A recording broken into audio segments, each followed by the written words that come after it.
on budget investments ideas. It's from Paytm Money. So today we are going to talk about in this show about focusing on this year's big hits and misses in the budget. So we have with us Susmit Patodia, Amit Jeswani, Vishal Gajwani, Anshul Saigal, and I am your host Shanko Mukherjee. Susmit Patodia is a portfolio manager with MOSL, that's Motilal Oswal, AMC. Amit Jeswani ji, he is the founder of CI and CIO of Stallion Asset. Vishal Gajwani is the head of alternative investments equity at Aditya Birla Capital AMC. And Anshul Saigal ji is the head PMS and Senior Vice President with Kotak Asset Management. So this first question I'm passing on to all of you today. So though budget was flat, I mean, at least there are no big changes. The markets did go up and that's secondary. But according to you, how did you feel the budget was? So I will start off with Anshulji. Thanks, Shanka. Thanks everyone for being here. The budget, as the name suggests, is a matching of accounts. You know, it's revenues versus receipts, and then to cover up shortfall through borrowings. And that's what, if you see the last few budgets of this current establishment, that's what the budget has been really focusing on. Big decisions are taken outside of the budget. Even the large corporate tax cut was essentially taken outside of the budget sometime in August, September of 2019. And it has been no different this time. The budget has been really a matching exercise, not something that has spooked the markets in any way, and which reflects in how the markets have reacted. By and large, if you see the budget provisions, it's quite evident that the government is going for growth. It is reflected in the capital expenditure of the budget, the revised estimate, the budgeted estimate of capital expenditure going up as much as 35%. And that also, in fact, the fiscal deficit number, which was expected to be lower than this, has been kept at 6.4 for next year. Which again is indicative of the government's intent to grow. Clearly, the government is focusing on new technologies, newer areas for growth, is looking at out-of-the-box measures to really pump prime the economy, giving benefits to the VC private equity sector, benefiting the social sector. The Nal Se Jal scheme has an allocation of as much as 60,000 crores. Even border areas have got a significant allocation. Enhancement of allocation to roads. All of these are very positive developments and growth-oriented developments. So one would give a thumbs up to this budget in terms of its growth outlook, because that is what for really job creation, and that's what really the government is going for. Shanka. Great. So thank you. Vishalji, can you tell us like what were some of the things which you were expecting and didn't happen? Your expectations from the budget and it did not happen. Oh, interesting. So I think the expectations going into the budget were not pretty high in terms of any big bang reform. This government has been in power for quite some time, more than 6 years running. And whatever big bang reforms they had to do, they have already put them into place over the years. And therefore, what we saw this time around was continuation of the policies announced in the past, which have continued in this budget as well, in terms of focus on infrastructure, focus on the right expenditure. For that matter, as Anshul highlighted, focus was on CAPEX versus OPEX, which I think is a very credible way of spending money, where you are creating capacities for the long-term growth of the economy. And also, by the way, mind you, there was a big incentive, by the way, for the government to roll out some money to the rural sector, etc. Uh, because of the upcoming elections, by the way, in a few big states. So, despite that incentive, they did not go ahead and dole out freebies, so to say, to any particular sector of the society. And they have been disciplined in terms of focusing on capex, the right things. And by the way, no bad news is a good news. So we saw Yes. there was no increase in long-term capital gain tax rates. All the tenor for LTCG counting for equity markets for equity investing, which some people said that could go up from 1 year to 2 years. So from that perspective, I believe it was a pretty good one. No bad news is a good news. And lastly, I think if you look at the focus of the budget, uh, there were a lot of small things announced. Let's say on the digital initiatives front, be it taxing of the digital currency for that matter, uh, digital reforms in healthcare, in education. These are some of the initiatives, even from a posturing, the way the finance minister presented the budget, she actually presented it from a tablet and not from a written speech. So the focus is digital, and that's, I think, again a credible one. They are talking about introducing core banking system for post offices, 1.5 Post lakh post offices, yes. offices. So, so I think all these things lead to a fact that there's a lot of consistency in what they are thinking, and I believe they are thinking in the right direction. And lastly, if I were to just add, if you look at the budget math, it is very conservative. If you look at the expectation of the tax growth, nominal GDP growth, which has been considered for FY23, it is around 12%, while the state estimate was 13 and a half. So therefore, the tax revenues that they're expecting for FY22 as well as FY23, those are on the conservative side. So I believe they would do better than the fiscal deficit number that has come out, which is 6.4. I believe they will do better than that. Great, great. Thank you, Vishal ji. Shushmit ji, so what, according to you, were the big hits and misses in the budget? Right. This could take the next 15, 20 minutes of the session. So I'm just going to keep it Short time. short. Just for something You like know, for us to understand. the first thing, whenever I look at the budget, I look at the nominal GDP, right? Because that's really the first document which gives us a good feel. And I think FY22 is a landmark year because we will cross the $3 trillion mark, which will make us the fifth largest economy in the world. So to me, that was the biggest hit that came out. We will actually cross UK maybe after 250 or 300 years in terms of GDP size. Yes. So that's, I would say, the biggest positive for me. The second is this is the second budget in a row where we don't have to bring out the microscope, right? Otherwise, before this, every time the budget would come, all the economists, all of us would take out the microscope and see where they have hidden away some expenditure, where they have farmed out some budgetary support, etc.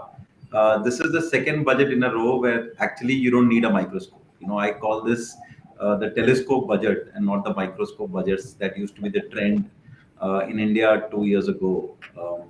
Which is again very important. One of the most important things in this budget that they have done is they've actually taken the extra budgetary resource, into the budget, right? So that is a very big plus. So whatever spending that now happens from the government actually happens through the budget, right?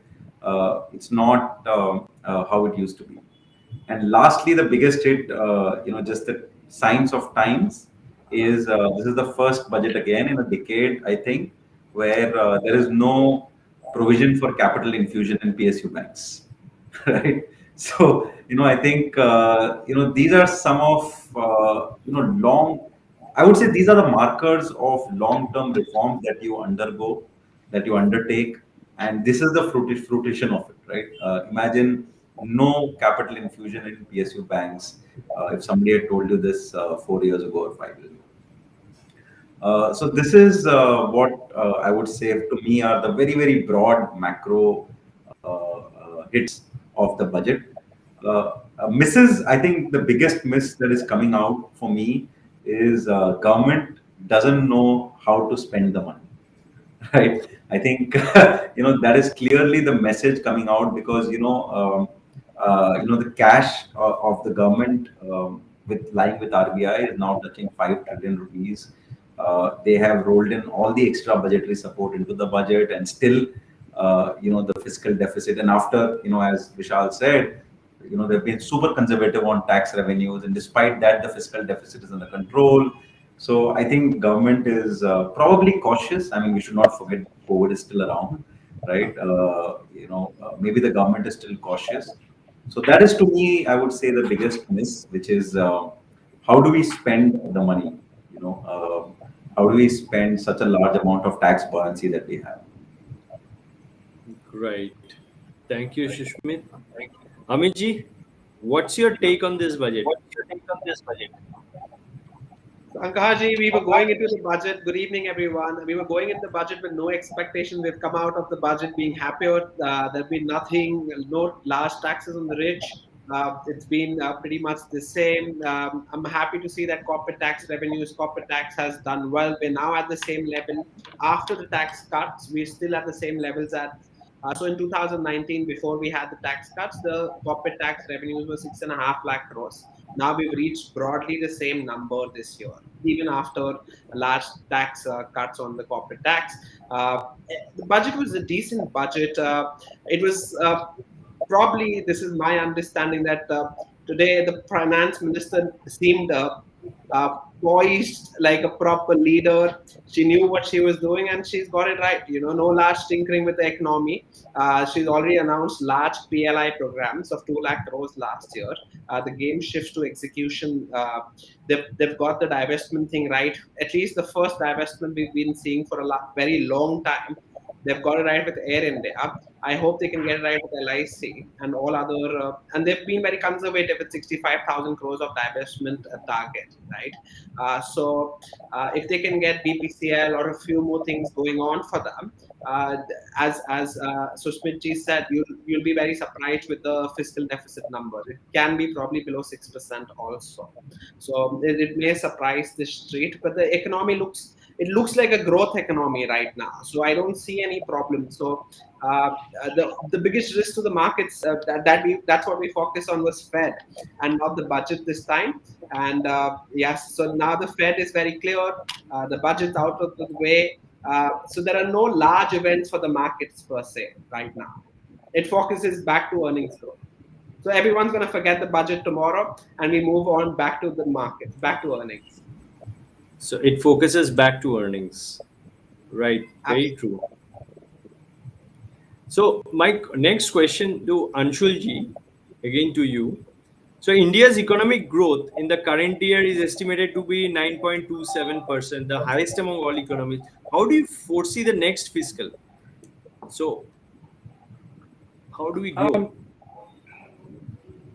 If you look at the tax buoyancy, and in fact, I was when I was watching the budget speech, I was surprised when the minister said that I'm going to go out of the text of the budget and announce something that I've got to know today morning itself. And she mentioned that the GST collection for January is 1,40,000 crores, the highest number ever. That is just an indication of what are the kind of tailwinds that the economy is seeing on tax collection. Particularly on GST, I think the revised estimate for the current year is 24% growth, and the budgeted estimate for next year is about 16% growth. Now, that itself tells you that there are significant tailwinds in the economy. Aside from the budget, if you look at some of the banking sector results and other company results, other than the one aspect of inflation eating into gross margins, and that is temporary because companies take some time to pass that on to their eventual customers. The body language for the next year is very strong. The demand patterns are very strong. Banking sector credit growth is only just starting to pick up, and the outlook for growth next year is again very strong. All of these indicate that the economy is on a very strong footing. The 9.27 number clearly is indicative of that. And maybe in the range of 8 to 9% is what one can assume for the next year. I recently the IMF number had come out, the estimate for next year. I don't recall exactly what that number was, but it was somewhere in that range. And that will be a very healthy number given where our peers are. We are at a situation where most of the emerging market countries are actually growing low single digit or actually degrowing. And in that context, with India growing at this pace is very strong. It's a very strong indicator of how the country is poised, and it will attract capital. The other thing to mention here is that progressively with the PLI schemes and government allocation towards that, we are going to see more manufacturing-led growth, and the capex cycle, which has been tepid for the longest time, is likely to come back again next year.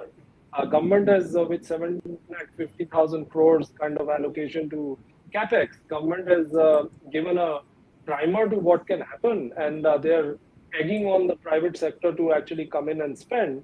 And if we do see manufacturing-led growth as also capital expenditure picking up, those will be, long-term drivers for growth, not just for a year or a few quarters. But once that wheel sets in motion, it doesn't stop easily. It takes some time before it stops. And so those are some very heartening signs that one is seeing. Even the government through this budget is indicating that and putting its money where its mouth is. Great. That's quite positive about it, actually. Vishalji, you see the revised fiscal deficit for the current year is estimated around 6.9% against the projected 6.8. So that's not deviated much. The fiscal deficit in 2002 2003 is expected to be 6.4% of GDP, and targeted fiscal is around 4.5% by 2025-26. So what's your view on this? Will this be possible to do? So, Sankha, as I mentioned earlier, I think there are upside risks to the fiscal deficit number for FY23. As some of the other participants, Susmit also mentioned earlier, that the government, one of the negatives could be whether the government would actually spend the capex that they have decided to spend for FY23. The same is true for FY22 as well, where the capex spending to be done in the next 2 months, which is Feb and March, is pretty big, which they may not be able to do. So the risk of they underspending the capex is there, but on the flip side, on the positive side, it will lead to a lower fiscal deficit number. If you look at Sankha, if you look at just zoom out a bit and look at the last 3 years for that matter, rather than on a year-on-year basis, while on a Y-on-Y basis also, we saw a massive increase of 35% in terms of capital expenditure budget estimate for FY23 at 7.5 lakh crores. So it looks to be a big number versus 6 lakh crores budgeted for FY22. But if you, which is a revised budget number, 6 lakh crores. But if you just zoom out and look at FY29 for that matter, in 2019. So over the last 3 years, this number, capital expenditure, has actually moved up from 3 lakh crores all the way to 7.5 lakh crores, which is more than 2x.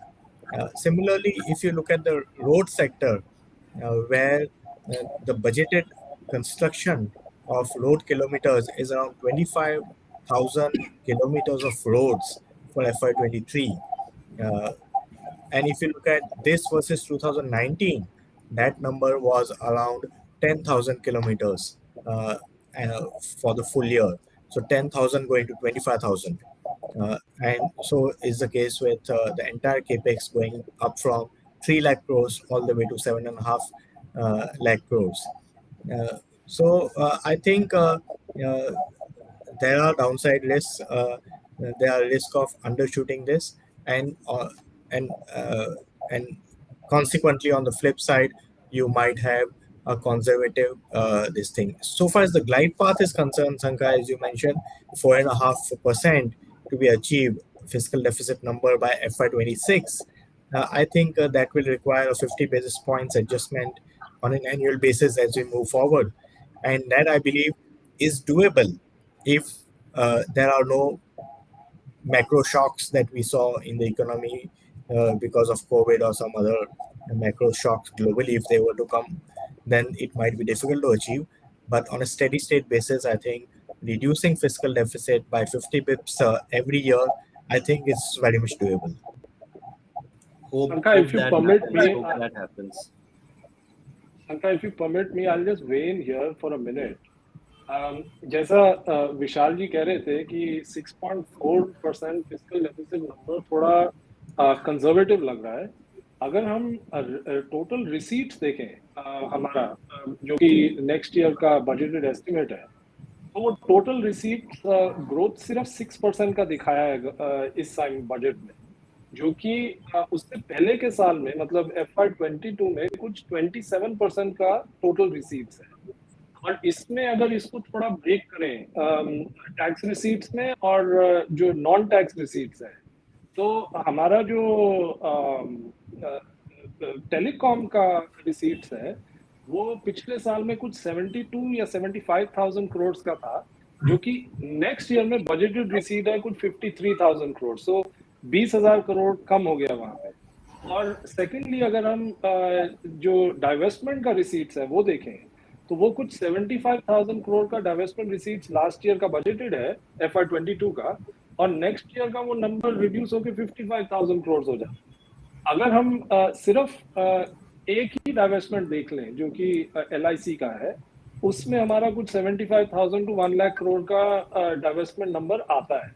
तो या तो वो इस साल में ही हो जाएगा तो फिर 55,000 करोड़ रीजनेबल नंबर है, लेकिन अगर वो नेक्स्ट ईयर में जाता है तो 55,000 करोड़ तो बहुत कंजर्वेटिव नंबर है. इस वजह से फिस्कल डेफिसिट नंबर 6.4 का हमें काफी कंजर्वेटिव लगता है. हो सकता है कि वो बिकॉज ऑफ टैक्स रिसीट्स और because of non tax receipts दोनों की वजह से वो हम ओवरशूट करें. और आज जो बॉन्ड यील्ड्स ने भी किया है कि सुबह खुले 6.4 पे और बाय एंड ऑफ डे 6.9 के आसपास थे, तो वो इतना यील्ड्स बढ़ गए वो इसी वजह से क्योंकि बोरोइंग नंबर कुछ 14 लाख करोड़ का एस्टिमेट आया है. वो बोरोइंग नंबर भी हमें ऐसा लगता है कि वो उतना शायद ना आए. इस वजह से यील्ड्स में भी थोड़ा सा मतलब अपसाइड पॉसिबिलिटी है, और जो टोटल रिसीट्स नंबर है और फिस्कल डेफिसिट नंबर है वो भी उसमें भी अपसाइड हो सकता है. Great, thank you very much. I think basically अभी सिंपल लैंग्वेज में ये कहा जा सकता है कि लोगों के गवर्नमेंट के पास पैसा है और कमाने का भी जरिया है. So we are not a poor country any more, we are growing quite good in simple way. So I'll put this question to Sushmit. तो आज के बजट के बाद कौन सा सेक्टर अच्छा लग रहा है, कहाँ पैसा लगाना चाहिए?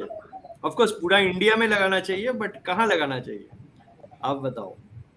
या आई थिंक वो राकेश हमेशा बोलता है कि पहले आप रेस्टोरेंट में तो आओ, फिर देखिए डिसाइड करना कौन सा कुजीन खाना है. अभी तो इंडिया में काफी लोग रेस्टोरेंट के अंदर ही नहीं आए हैं और उसके पहले आपको ये जानना है कि कौन सा चाइनीज खाएं या इंडियन खाएं. But आजकल तो we are all into the digital world. We use our Swiggy and Zomatos and we क्या चाहिए देखो ढूंढो, रेस्टोरेंट का लिस्ट आ जाएगा. पहले जमाने में आता था रेस्टोरेंट में घुसो मेनू मिलता है. अभी क्या चाहिए वो सप्लायर्स मिल जाएगा, क्लिक करो घर के दरवाजे में आधे एक घंटे में. Right. I think jokes apart, the sectors that we continue to like are financials. मुझे अभी भी लगता है कि लास्ट 6 साल का एवरेज क्रेडिट ग्रोथ इंडिया में 10% रहा है. हमको लगता है कि वो कभी वापस 15 या 25 नहीं होगा. but we've had 25% credit growth for 7 years in India. हम भूल गए हैं वो, right? जो हमारे साथ लास्ट 5 साल में होता है हमको वही याद रह जाता है और वही ट्रेंड लगने लगता है हमको. बट हमें लगता है कि credit growth will come back with a bang. अगर इतना केपेक्स होगा, हम बात कर रहे हैं कि इतना केपेक्स होगा, गवर्नमेंट भी पैसा डालेगा, फिर प्राइवेट भी आएगा, इन्फ्लेशन भी है. ये एक चीज हमेशा याद रखना चाहिए कि जब इन्फ्लेशन होता है तो वर्किंग कैपिटल साइकिल बढ़ता है. वर्किंग कैपिटल साइकिल बढ़ता है तो आपको लोन लेना पड़ता है, right? So all factors point towards credit growth coming back. Asset quality is no problem. Touch wood, I think that is now a thing of the past. तो अगर आप सोचिए एक बैंक का P&L अगर आप बनाओगे तो क्रेडिट ग्रोथ आएगा और प्रोविजन नहीं लगेगा, then it is actually a dream P&L, right? मुझे अभी भी याद है, अगर आप 2000 maybe 5-6 का SBI का one of the quarters, उनका provision was negative.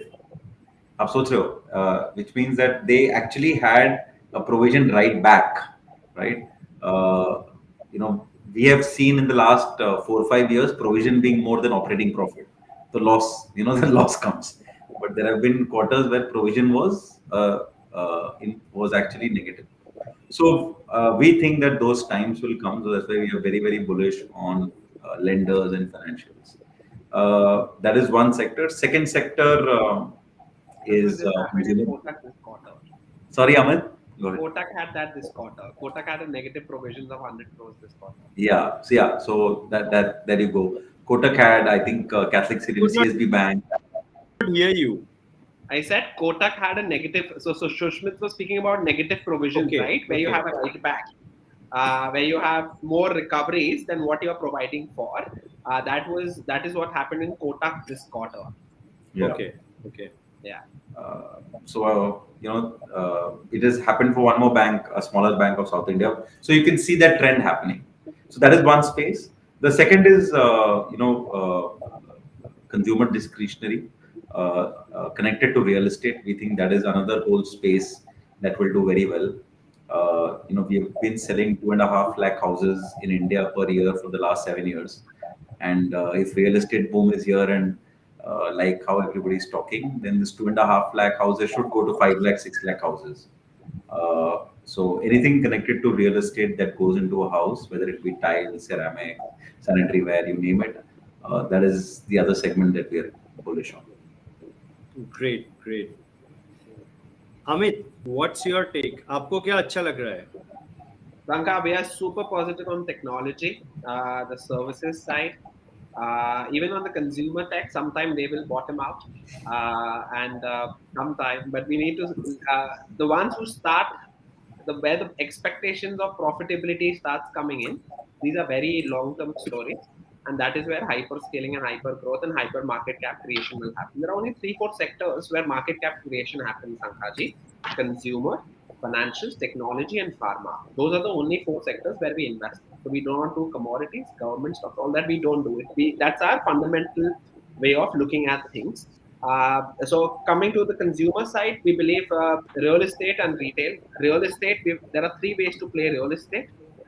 One is via housing finance companies. Housing finance companies we would not buy right now, because if you see the 10-year bond yield is higher than what loans at which Kotak is offering you housing finance, right? Everywhere you go in Bombay, you'll find holdings of 6.5% interest rate, get a home loan. Today, any bank can basically invest in the 10-year bond yield at 6.82% and make more money there. So why would anyone do housing finance? So all I'm saying, if you bet on a housing finance guy, the spreads right now are too low, especially in the tax paying category. You'll have to go to the subprime category to make money in the housing finance segment. The second way of playing real estate is directly buying real estate developers. The problem in real estate developers is if you make money in 10 projects, but if you lose money in the 11th project, all the money that you made in the first 10 projects goes away. So that is one segment which is good but risky. The third way is to playing via real estate ancillaries. Okay, these are monopolies. These companies grew well even when real estate was suffering. So everywhere you look at tiles, you look at Wires and cables, you look at paints. There is very clear the market leadership out there. You will get that 20-25% growth in these kind of names easily. So that is one sector that we are looking at, the real estate ancillaries. Technology services should grow at 15% large caps and 20% on the mid cap side. Those are, and then retail, of course. Retail, you've got leaders in jewelry, you've got retail leaders in grocery, you've got leaders in QSR. These are very long-term bets, the Sankhaji. And these 20-30 percent corrections which have come right now, these are amazing opportunities to get into these names, because the growth rate will still be 25% this year in most of these companies. 20%, 25%. Like a Titan will grow 30%. DMart should grow 25%. So those kind of companies will still have. Amit, coming to that retail, especially you spoke about the jewelry company. I heard there is some, I'm not so sure, but some tax benefits given for gold and diamonds. Is it so? So it's on diamonds. I also heard there was some tax breaks on diamonds, but but that was on the export, on the import or the export side. So I didn't clearly understand that. Okay. So it was not on buying on the retail counter. So Okay. It was a benefit given for imports of cut diamonds. The duty over there was brought down to 5%. And on artificial jewelry, an incremental tax was applied to the extent of rupees 400 per kg, because that is a very low value item and that can be actually manufactured in the country. And so on that, there was an incremental tax which was applied. Okay. So great, Amit. So Anshul, what's your take? What are your favorite sectors to pick up? You see, the budget is just a one-day event, and these companies are running in a continuum. So you're looking at it at the companies and at sectors basis what you think their long-term potential is, irrespective of what happens on a particular day. And in that context, we have to keep in mind quality as also valuation. And taking all that into consideration, we believe that the financial sector, which has been a dog for the longest time, I mean, in the last year, it has been an underperformer. And on credit growth, this sector has really not seen much credit growth for the longest time.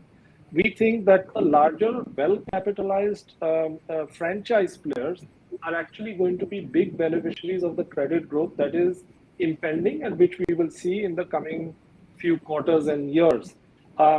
As someone earlier mentioned, that if there is a capex cycle which is in the works, then it is these financial companies, banks, etc., which are going to be addressing that capex cycle by providing capital. So we are positive on the banks, but of course the well-run larger banks. It may also be interesting to look at the PSU banking space, because in that space, our belief is that the NPLs have peaked and growth has also bottomed. So if you put those two things together along with valuations, valuations don't have any expectations built in, and so that space may be in a sense a special situation where you could actually see outsized returns in the coming future. In addition to that, we are very positive on the real estate space, and we think that the cycle on real estate has only just started. And because of affordability, real estate has legs, multi-year legs, starting now to the next few years. And because a number of developers have gone out of business, the developers who remain are really the strong ones with strong balance sheets. In addition, the ancillary companies, building material, home improvement, etc., those stand to benefit immensely from this consolidation. So that space looks very interesting to us. Tech, while in terms of demand patterns, there is significant tailwind, but that sector has re-rated meaningfully. And so one would have to take stock-specific bets much more than top-down sectoral bets there. Pharma is a sector which has been an underperformer last year, and we think that it may come back with a bang in the coming year and beyond. And there we are, there are opportunities in that space to benefit from this, these tailwinds. Those are some segments. Yeah. Interestingly, like you spoke about pharma, Anshul, interestingly, I've observed like in the high interest rate cycle, generally pharma stocks tend to do well. So if we land up getting into that zone, so maybe it will help. You may be right, Shanka, but you see, a high interest rate environment is also a progression. So if you look at the last large capex cycle, say between 2003 to 2008, in that period, interest rates went up between 4 to 5%, but so did Sensex move from 3,000 to 21,000. So this is a progression, and in that progression, things don't happen immediately. It takes, there is a sort of a cusp point after which things change. But in that period, you do see trends which are quite contrary to what conventional wisdom tells you. Right. So Vishal, what's your take on the sectors? Which are you betting on this year? Yeah. So I think a lot of the right sectors have already been covered by the other participants. But let me just share with you my view of what we as a fund house actually came out around 6-8 months back with a very detailed study on the themes that can play out over the next 3 to 5 years. And I think those themes are quite relevant, and the budget reinforces those themes. Uh, and that's where we believe we will put our money. And the broad four categories of themes that we are playing include digitalization, sustainability, real estate, and domestic manufacturing. And these are the four broad themes. Some of these have already been covered by the previous participants. So let me actually elaborate on sustainability, which we believe is something that uh, has not yet been discussed, and that's where we are really positive. So on that front, we believe that there are multiple ways to play this theme. It can be through green mobility, green energy, it can be through green chemistries, and we have already seen in the marketplace that investors have become really discerning about where they are investing their money into and what are the long-term prospects of underlying businesses. For that matter, we have seen traditional two-wheeler companies in Indian context trading at very, very cheap multiples. If you look at the US markets, the traditional four-wheeler companies, if you look at the cumulative market cap of all the traditional four-wheeler companies, that is not even half of what Tesla is valued at today. So that clearly investors are appreciating, recognizing this fact, and valuing it accordingly. We believe this is a long drawn process and there are multiple legs to it. And that's where we believe one should focus on uh, the right technologies which will be the winners of the future, be it in mobility or energy for that matter, be it solar, wind, or the use of energy for that matter, ethanol versus traditional fuels, and also green chemistries, which has not yet been talked about much. But if you look at the chemical companies, by the way, in India and globally, there are green ways of manufacturing chemicals. And let us not forget, manufacturing chemicals is an extremely polluting Very industry, by the way. polluting. Yeah. So if we are able to identify uh, the uh, the right manufacturing process which is less polluting, then that can add tremendous value, and that's what is something that many Indian companies, large chemical companies, have been able to do and demonstrate by showing very, very less affluent outflow, which has led to the company's products being accepted worldwide as green chemistries, and they have been able to fetch 20-30% higher price for the same product if it was manufactured through green chemistry route.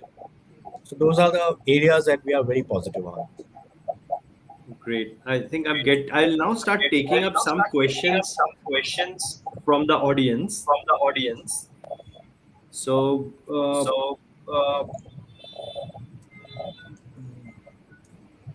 okay.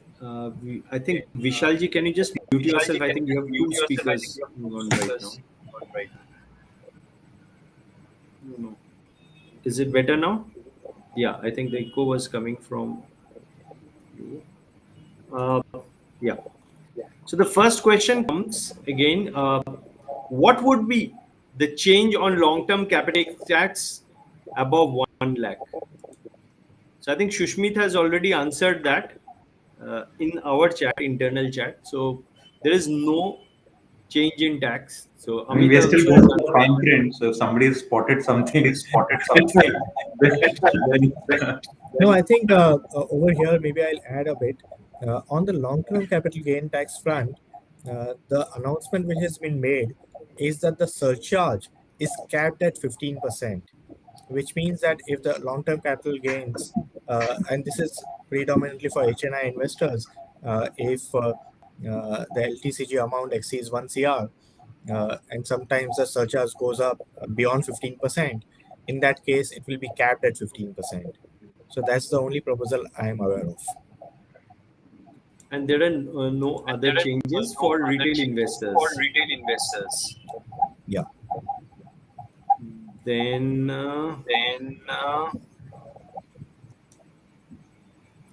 Vishalji, if you can just mute, it's echoing, I think.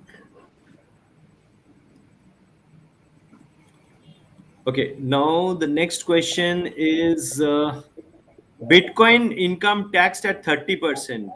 When will it start from? FY 21-22 included or for the next fiscal? normally all finance bill gets affected from the next fiscal. So one should Next assume fiscal only. But the next fiscal, it's hard to anticipate any Bitcoin gains since Bitcoin has actually fallen quite a bit. Yeah.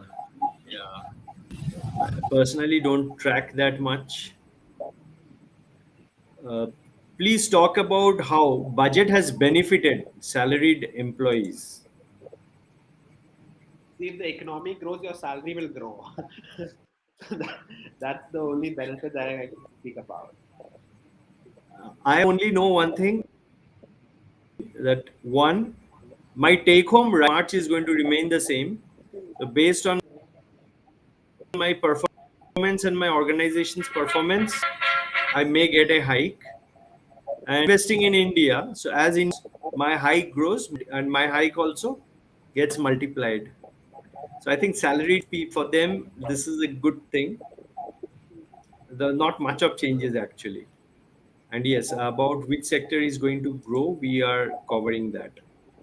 Now, considering all these, do you expect, like, see, right now the party is still on because the budget was sort of beneficial for everyone. So everyone got benefited, and the finance minister did not spoil the party, to be honest.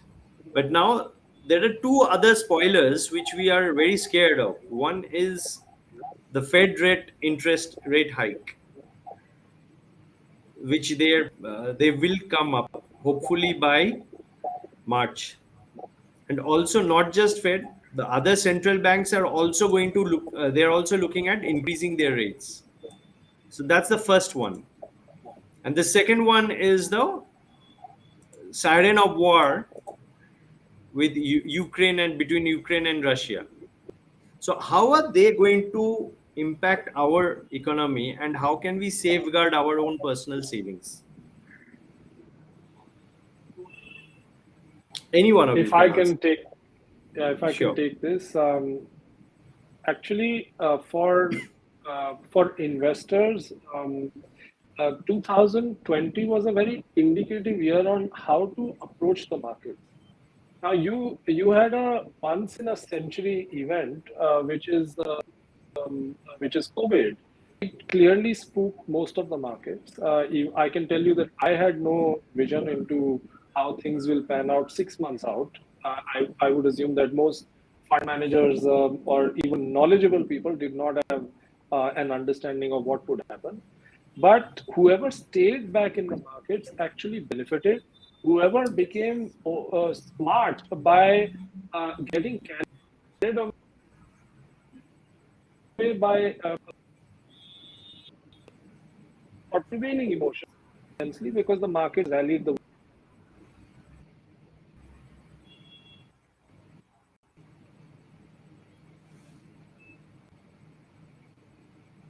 Anshul, we are unable to hear you. Anshul?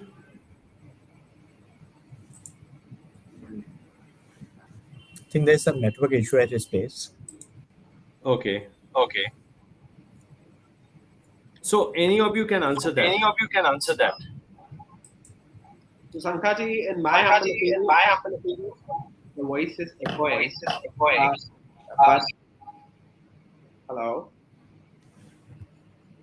Yeah. Yes, Amit. Yeah. So the questions about the Fed, what's the impact of Fed hikes and other macro political things that are happening? So the bubbles already. So the best case things have happened. If you think about it, what has happened in the last 1.5 2 months in the U.S. market, the high growth stocks, which used to grow at the hyperscalers, basically have topped, and you have the piper of the last bull market in the U.S. That game is over. The game of the high growth loss making company investing game is over. The SPX, the S&P is down less than 10%. So automatically there's been a large bubble burst. Yet the SPX has fallen less than 10%. The S&P has fallen less than 10%. You saw Apple, like Netflix was trading at 70 times. It's got corrected by half, and now since the growth rate of Netflix has come down, even the stock prices have corrected. Apple came out with good numbers. The markets rewarded Apple. MSFT came with good numbers. The markets rewarded MSFT. So broadly, when you look at the US market and what they are doing, the bubble part of the market is corrected already in the US market. It's basically game on. Like whoever shows good earnings will start showing decent this thing. The stock price will keep moving higher. It's not about tech, non-tech. It's about that we like people went overboard. There were funds which were making their own T-shirts in the US. When those kind of things happen, the market corrects on the opposite side, and that has corrected. That overvaluation in the so-called innovation stocks has gone about, but good companies are still doing well in the US. The economy of US is very strong. They showed 6.5% growth.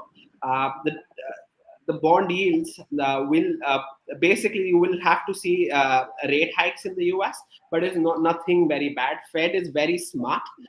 They don't do something which is out of the box. They'll tell you 10 times before they do something. Virtually everyone will know what the next move of the Fed will be. So that it's all basically factored in the price right now. Yes. So about 4 hikes at least this year. So if you look at the 2-year bond yield, the 2-year bond yield in the US has gone to 1.2%. It tells you about 5 rate hikes are already priced by the market. Now, if it goes to 7 rate hikes, which is the worst case is 5. The best case is 4 rate hikes. The worst case is 7 rate hikes based on multiple reports. 5 rate hikes have already been priced in by the market as of today, looking at the 2-year bond yield in the US. So yes, but and the geopolitical thing that will keep happening 10 times for next 10 years. You will have Ukraine, you will have some other country, you will have you don't even like it doesn't matter beyond a point. You'd have no control over those things. For us, it's like Jeena yahan, marna yahan, iske alawa jana kahan. So for us, we will stay invested in the game. Whatever comes, if Modi be the prime minister or Mayawati becomes prime minister, if Joe Biden is president or Donald Trump is president, if it crude as $40, $20 or $120, we have to stay in the game. Of course, we keep shifting our position here and there a little bit, but you need to bet on good companies which you believe will grow earnings and be diversified across. So you don't have to worry too much about these events. No one can predict these events any which way. Right. And Anshul, you were telling us about the Indian crash and how people who had invested that point of time would have got benefited. Yeah, and they would have been benefited, and even those investors who are not investing in individual stocks, for them, asset allocation is imperative rather Yes. than worrying about what is happening globally and hence whether markets will go up or down. Allocating assets to various asset classes or capital to various asset classes becomes imperative. And in that aspect, one has to ask oneself, what is the risk? What is the risk that that person can assume? If the risk taking ability is low, then go to the extent of 20 to 30% in equities, rest in other asset classes, majority in debt. If risk taking ability is high, then maybe 60, 70, 80% in equities and the remaining in debt. That's the way to look at it, rather than predicting these events and predicting market moves basis these events. As I had mentioned earlier, COVID happened, and whoever predicted that because of COVID markets will go down further actually lost out on opportunity because the markets went up. It was a war against an invisible enemy. If a Ukraine-Russia war happens, it will be a war against visible enemies. And the natural tendency of central banks when something like this happens is to loosen purse strings and actually throw a lot of capital into the market. So, contrary to what one believes, actually wars can be positive for the market. Great. Now, Vishal, I'll ask this question to you first. How do you think one should manage risk? Like Anshul said, that look at the asset allocation model based on your risk appetite. Amit said that it's already been factored in. And how about you? What would be your way of managing the risk? Yeah, I think, Sankar, firstly, we need to recognize that the known risks are, are many a times priced in, and the fear of known risks playing out and spoiling the markets, that actually doesn't happen.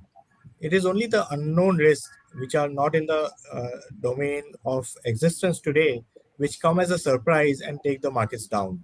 And whenever that happens, uh, the response time available is very, very limited.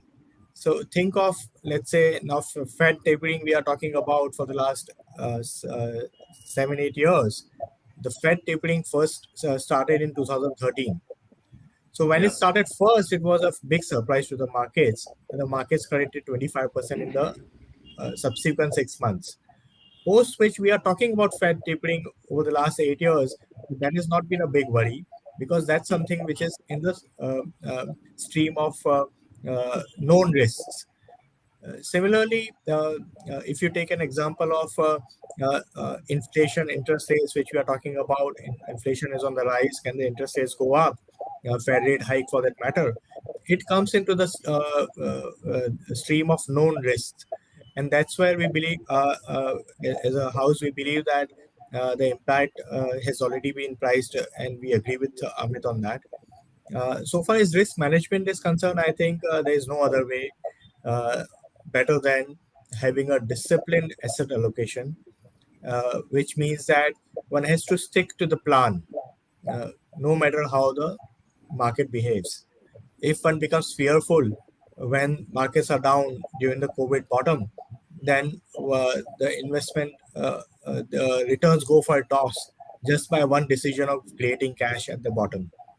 So those are the things I think one should be cognizant of. And also, Sankar, just to add on this the Russia-Ukraine issue, I think one new aspect which has come from an India context is that while people are saying, what if the crude flares from $80 to $120? What happens to India? But I think things are different this time around versus, let's say, a few years back, 5 to 8 years back. If you look at the budget math today, and if you look at the subsidy for fuel, for that matter, that has come down dramatically. absolutely. Absolutely. So, which means that today we are not subsidizing fuel as an Yeah. economy, as a country. So, if fuel were to go up from $80 to $120, and if we stick to our policy of not subsidizing, what it means is that the retail prices go up, which they have, by the way, gone up so much. and which means that there will be natural demand response. If the prices go up too much, then the demand will come off. So that Yes. demand response will We'll make work sure. from home. So I think that's something different. Globally, we have seen whenever crude prices go up, globally the crude consumption comes down, but not in India earlier because government was subsidizing it. But now that Right. is not the case. Thank you. Susmit, to you. Mid cap, small cap, yeah, large cap. What's your take post budget?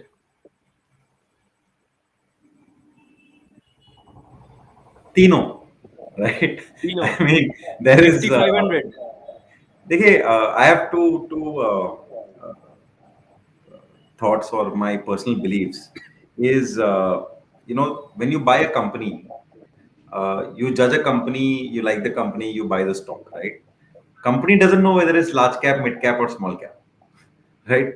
That SEBI tells the company, or we label the company like that, right? So a company doesn't know whether it's a small cap, mid cap, or large cap. So I think all of us on the screen here, we do bottom up stock picking.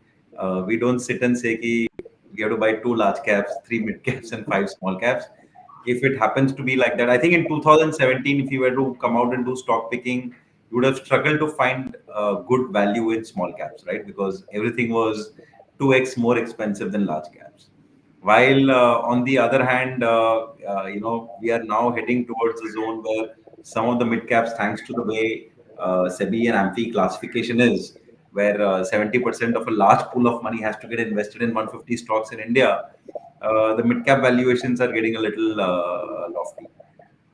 So first is, you we all look at companies bottom up, and if we like them, then we don't think about it small cap, mid cap, large cap. Secondly, as an investor, I've always felt that you should always have a mix, depending on your age, your risk profile. It can be 50, 30, 20 in favor of large caps. It can be anything, and keep rebalancing that every year, right? That is automatic movement of money from an inflated asset to an underinflated asset, right? It's So I your think age minus 100. Are you talking about that thumb rule? no, that rule has now got debunked. Okay. For various reasons. We can get into the math of that now, but I think it is whatever you decide to be equity, right? Whatever at Motilal Oswal, we believe 100% should be equity. So it depends from person to person. So whatever you decide to be your equity allocation, divide that into large cap, mid cap, and small cap, depending on what your financial advisor says, and keep rebalancing that every year. So if let's say you start off investing 50 rupees in large cap, 30 rupees in mid cap, 20 rupees in small cap, and at the end of the year you realize it becomes 40, 40, 20, then take some money off the mid cap, put it in large caps, right? So do that rebalancing kind of every year. So how I mean, based on you, what model would you suggest to us, the retailers? Should we look at large cap 50, mid cap 30, and small cap 20? Should we keep that as an allocation? Yeah, And I then would every year keep rebalancing. absolutely. I think you should go with that. Is my ratio correct? Yeah, I mean, dekhe, investing is little bit like marriage, right? We all want to marry the best, but marrying the best may not be the right option, right? You have to marry the most compatible. So आपको जो compatible लगता है, वो 50, 30, 20 रखो, 40, 40, 20 रखो, जो भी आपको compatible लगता है, the one that you can live with. Every investor will have a different feel, right? But stick to that allocation because it's a 20-year journey. It's not a speed dating, right? So what you're most comfortable with. Great. So now, before we end our program now, I will ask a buzzer round. It's like a buzzer round, you can say. So I just thought of inserting it. So this is the first time I'm doing it. I may go right or wrong, but please, it's more like vote. So you've seen that KBC where you have that 50-50 thing. So 50% of the questions which will be right and 50% wrong questions will be moved out. And then you have the audience poll. So we are doing the audience poll. This time it's not the audience poll, it's the guest poll. So you are my guests today. Amit, Vishal, Susmit, Anshul. So you're my guests, right? So you will give me a poll with a thumbs up. Okay? Thumbs up. I think when you put your thumbs up, you have to put it up in front of your face, nearly close to your face at least. Because otherwise, the camera may, take that thumbs somewhere else. So, is it going to be fair? You just give a thumbs up, and we, the audience, will take it up from there. Okay? We'll take the clue. You don't have to tell us anything. It's like Tata Steel. So you can put your thumbs up. You have to put your thumbs up. You cannot put down. You can put down, thumbs down. You can put thumbs up, or you can just stay neutral. But you have to keep some idea. You have to show something with your thumb. You cannot put your hands on the side. I'm just giving an example. Tata Steel. So this is, we are not recommending it right now, but we are not going to take any stock names. That's for sure. But this is just for a mock drill. So let's say ICICI Bank. Anshul? So this is how we are going to do it, okay? Value investing. Growth investing in the current phase. Okay. So we have more thumbs up for growth. So let's look at the next one. Quality investing. So we have ETFs for that as well. So we have stocks for that, indices for that. So people can take up the clue from there. Okay. Equity as an asset class with more than 60%. So, okay. Gold as an asset class, more than 20%. Okay. So we have more than 60%. Okay. Equity as an asset class, more than 75%.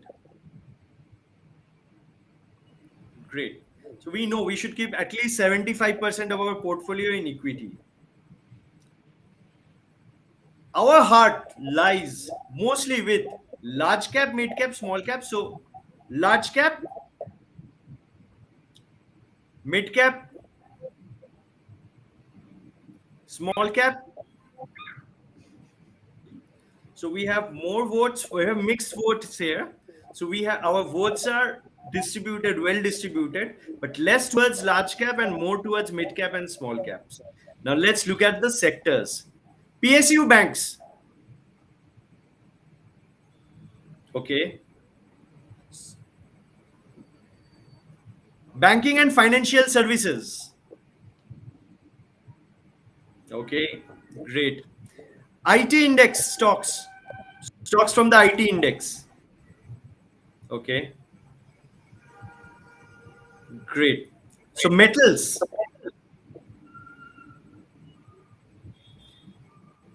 Agrochemicals.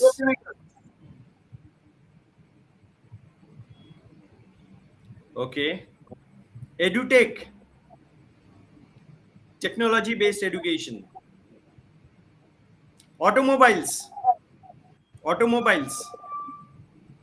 Pharma. Okay, great. So thank you very much for your time, Amit, Vishal, Sumit, Anshul. Any last words from you? What would you tell us in one sentence? Market में Sorry, Anshul, go ahead. So we'll start with Anshul. Market में रहना जरूरी है, market में आना जाना जरूरी नहीं है, और वो करिए भी मत, क्योंकि आप टाइम नहीं कर सकेंगे मार्केट। और ये एक दिन के इवेंट पे मार्केट में ना इन्वेस्ट करिए, ना मार्केट से निकालिए।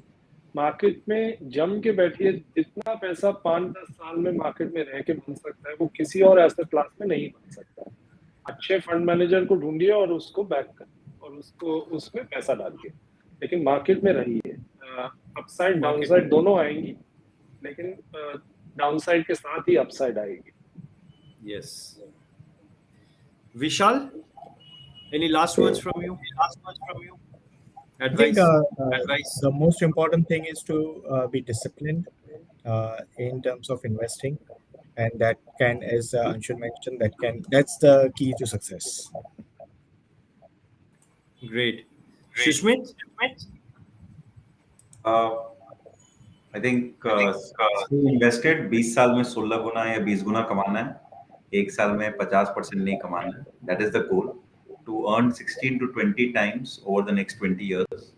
That should be the vision for everybody who's investing, and that is real wealth. You can get rich in 1 year, but you can only create wealth in 20 years. Very true. Amit? Yes. Thank you everyone for being on the call. But yes, stay invested in all times. You'll have to go through good times, bad times. Be aggressive. You have to be aggressive and be defensive. You need to know that, and you should do okay. You know, the panel was right on asset allocation, on equities performing well. The more you learn the game, the more you're invested in the game. It's a learning curve, right, which develops over time. But this is a great asset class. This is one asset class where you have to stay invested. It's just like a business, right? Think about that. You're invested in a restaurant kind of business. You don't look at the restaurant every 2-3 months. You're investing for next 10 years. We are managers of that restaurant. You can of course choose many restaurants out here. Whichever restaurant you like, you go for it. But you go for it. You know, this business should do very very well over next many years. So this equity and betting on India should do very very very well for next decade, 5 years, 7 years, 20 years. Yes, should do very well. But you have to stay invested in the game, in good and bad times. Great. So for me, the takeaway first and foremost, I mean, you all share the bottom-up approach, right? You pick up the stocks, and that's how you recommend clients. But as a retail investor like me, who does not have time to check out do the bottom-up approach, I do the top-down approach. So my explanation to all the audience here would also be in a similar fashion. So first and foremost, do a risk profiling. So that's the top down. And do a good asset allocation where you have at least 75% in equity. And then in that 70, based on your risk appetite, of course, you should check out your risk appetite. Gold, you should have around 20% in your portfolio or less than that. That's what we learned. In terms of equity, look at mid cap and small caps. They still have a lot of steam in it, so they can still move up. That was the votes. Okay, you can invest in large cap, of course, based on your risk appetite. And these are not recommendations. We just played a small game. And of course, the sectors which people are looking at quite good right now is banking, IT, pharma. Also, we had some hands up. And of course, auto didn't come up, metals didn't come up. But these were the top 3 sectors where we had more thumbs up. Right. So, of course, like we have a disclaimer here.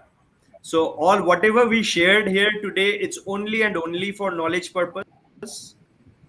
Just to give you an idea of what's going to happen in long term, and the long term equity market remains the same, the way it was and the way it is going to be remaining the same. In the last 23 years of my investing career, I have seen budget is just I used to think that it's going to bring in a big impact. Impact was never that big. The impact was bigger. So the growth will remain at 9.27%. There is a big capex push. Gross GST collections has increased, which is one of the highest in Jan. That's the quad collected. And most importantly, my take home in this budget did not reduce. So I have more money to invest in the market, and I will keep investing. And if my brain doesn't work, simply what I'm going to do is buy those sectoral ETF which were recommended, buy those sectors completely, maybe through the ETF route or stock route, or taking an advisor and investing in the funds, right? So, but I will remain invested around 75%. The story of growth will remain the way it is. Thank you very much to our lovely panel. Thank you, Amit, Vishal, Susmit, and Anshul. And thank you, all you lovely people who attended our session today. All the very best and happy investing. Thanks, Thank you, Shankar, for being an excellent moderator as well. Thanks. Thank you. Thank Thank you. you. All the Thank you, best. Vishal. Stay safe, everyone. Thank Bye. you. Thank you.